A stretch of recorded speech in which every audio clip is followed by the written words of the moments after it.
Assalamualaikum warahmatullahi wabarakatuh. Perkenalkan, nama saya Sekar Anisha, NIM 2019143033 dari Program Studi Pendidikan Guru Sekolah Dasar, mata kuliah Bimbingan dan Konseling SD, dosen pengampu Ibu Endang Surtioni, MPD. Baiklah, saya akan menjelaskan tentang bimbingan karir bagi anak sekolah dasar. Yang pertama, tahap dan karakteristik perkembangan karir peserta didik di sekolah dasar. 2. Teknik bimbingan karir bagi peserta didik di sekolah dasar. 3. Pelaksanaan bimbingan karir di sekolah dasar. 4. Contoh konkret bimbingan dan konseling karir komprehensif di sekolah dasar. Adapun yang pertama tentang tahapan dan karakteristik perkembangan karir peserta didik di sekolah dasar. Perkembangan karir merupakan bagian dari perkembangan manusia. Oleh karena itu, yang pertama, perkembangan terjadi sepanjang hidup manusia. 2. Perkembangan individu dipengaruhi oleh faktor pembawaan dan lingkungan. 3. Program perkembangan karir harus memperhatikan aspek dominan pada tahap perkembangan tertentu. Berikut adalah penjelasan elemen-elemen perkembangan karir. Yang pertama, kesadaran diri. Kesadaran diri yaitu sadar akan diri sendiri, kebutuhan, kekuatan yang menuntut pengembangan dan pemahaman diri dan identitas diri yang positif yang akan mempermudah keputusan karir yang efektif. 2. Kesadaran pendidikan. Murid mengenal dan menyadari pentingnya pengembangan keterampilan dasar dan penguasaan isi pengetahuan sebagai alat pencapaian tujuan karir. C. Kesadaran karir. Murid menyadari bahwa perkembangan karir berkembang melalui pendidikan dan pengalaman kerja dan memahami tentang adanya keberagaman dunia kerja. D. Kesadaran ekonomis. Memahami hubungan secara ekonomis antara ekonomi, gaya hidup, dan pekerjaan. E. Pengambilan keputusan. Menyadari bahwa pengambilan keputusan melibatkan tindakan dalam hal mengidentifikasi alternatif. F. Kompetensi awal. Mengembangkan keterampilan kognitif yang diperlukan untuk memasuki dunia karir. Dan yang terakhir, apresiasi dan sikap, yaitu internalisasi karir yang memberikan kepuasan baik secara pribadi maupun sosial. Yang kedua, teknik bimbingan karir bagi peserta didik di SD.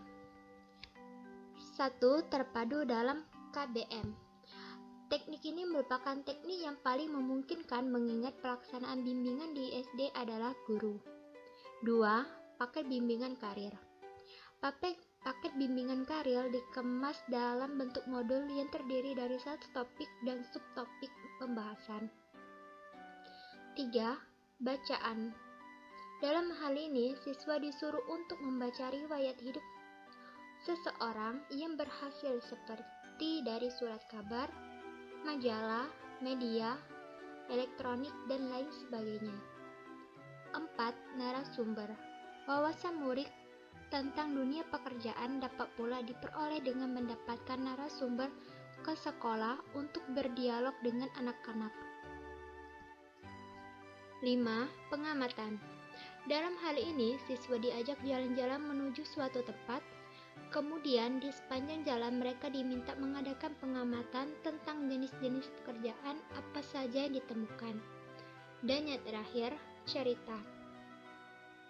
Murid SD sangat menyenangi cerita, oleh karena itu guru dapat saja melaksanakan bimbingan karir melalui cerita.